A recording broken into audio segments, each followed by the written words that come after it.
ರೆಡಿನಾ?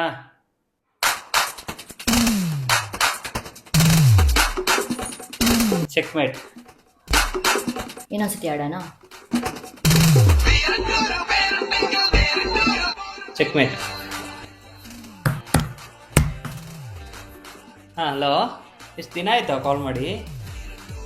ಬ್ರೋ, ಒಂದು 10 ನಿಮಿಷ ಅಲ್ಲ, 2 ನಿಮಿಷ. ಚೆಕ್ಮೇಟ್.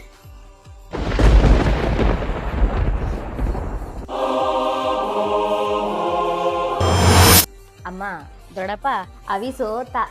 ಅತ್ತೆ, ಆಂಟಿ ಏನು ಗೊತ್ತಾ, ಸೋತ್ ಮೇಲೆ ಅವನ ಮುಖ ನೋಡ್ಬೇಕಿತ್ತು. ಧೈರ್ಯ ಇದ್ರೆ ಇನ್ನೊಂದ್ಸಲ ಆಡು. ಇನ್ನೊಂದ್ಸಲ? ಹಾಂ. ನನಗೀಗ ಟೈಮ್ ಇಲ್ಲ. ಯಾಕೋ ತುಂಬ ಸುಸ್ತಾಗ್ತಿದೆ. ಸೋತಿದ್ದಲ್ವಾ, ಅದಕ್ಕೆ ಸುಸ್ತು.